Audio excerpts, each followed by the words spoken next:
Hey guys, it's Sam, and for this week's video I'm drawing Elizabeth from Bioshock Infinite.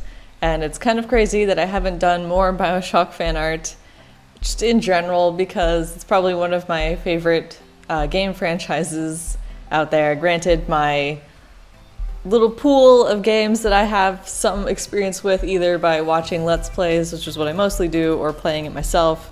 It's very limited. I haven't really been around that many games, but of the games that I have some experience with, this one is definitely one of my favorites, if probably not my favorite in general. And yeah, if you guys haven't heard of it, I definitely don't recommend starting with Infinite because that's the third, and they kind of go in order. But so the first game is basically just how to describe it. You're underwater in this underwater, beautiful, glorious city, and things kind of aren't as great as they may seem. And yeah, I'm sure you guys can find out more with Google searching, but try to avoid spoilers because it's worth it to go into it blind. Anyway, so drawing Elizabeth, I had in mind a rose and a pink-yellow theme for the colors, and I wanted it to be very soft with not super strong contrast, though I think the end result is probably a touch more contrasty in places and a touch less contrasty in places that I kind of initially pictured. But to really get what I wanted for this picture, like what I pictured in my head, I would have had to like start over by the time I realized that this wasn't going to go in a direction I wanted. And yeah, I was lazy. So it's like, let's just finish this picture and maybe one day in the future I'll come back and redraw it or something. But yeah, Bioshock Infinite was a crazy game, and the visuals are just so beautiful. Like, I'm really out of touch with video games, so whenever there's a new game coming out and they show off game footage, I'm like, that looks real, that's insane, what is this? Back in my day, we could count the pixels on the screen. So, and meanwhile, there's other people complaining like, oh, those graphics are terrible, and I'm just like, are we looking at the same thing? This old grandma over here, impressed by the little things. The thing I struggled with the most with this drawing was actually her shirt.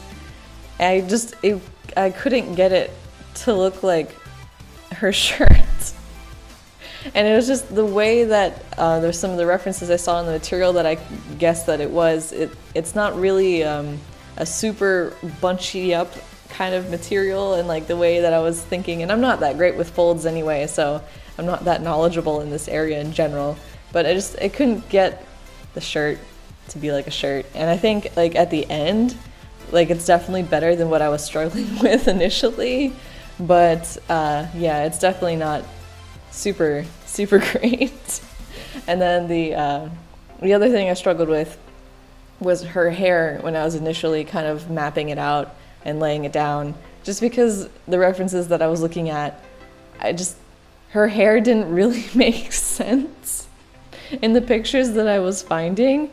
And some of them were like kind of contradicting each other, like, I don't know, but whatever. I drew what I drew, and the world's just gonna have to deal. I am pretty happy with the nose though. I think the nose came out pretty nice. I think the colors in general, because I'm still pretty noobish going from grayscale to color, but I think I'm starting to get a bit more of the hang of it, which is nice. Like, I don't feel as apprehensive going into it, like, oh no, it's time to color. I'm kind of like, okay, I have a general idea of like, you know, things to do, different routes I could take in terms of coloring this picture. Like, so there's less anxiety there, which I think is definitely an improvement. And I didn't actually use any references apart from just the character, like getting her hair and her outfit down, but in terms of the pose and the rose and stuff like that, like I didn't use any references. I kind of didn't want to use any references for this piece just because it's like, I kind of wanted to relax a little bit, see what happens, and just, I don't know, in general, I don't want to use a reference every single time I draw a picture, so this is just one of those cases where I didn't. And yeah, I enjoyed that. It was nice. It was a relaxing piece to do. And I also streamed some of it, so for you guys who came out to the stream a few weeks ago, Thank you. I hope you guys enjoyed the stream, and hey, look, you can see the finished drawing now.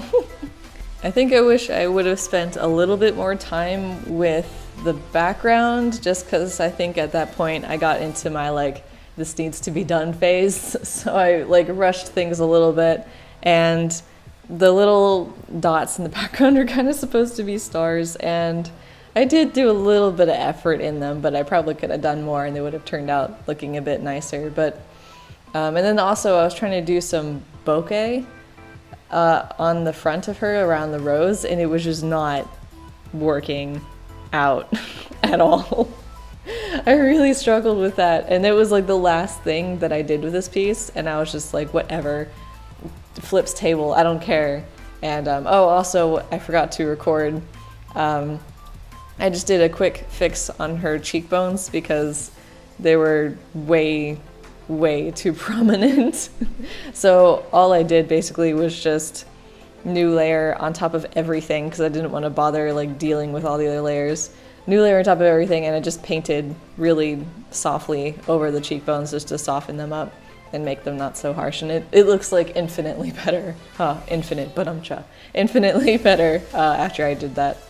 And I think in general, my cheekbones are getting kind of sharp. I need to soften those up when I do like studies and pictures and stuff. But anyway, yeah, there's the finished drawing.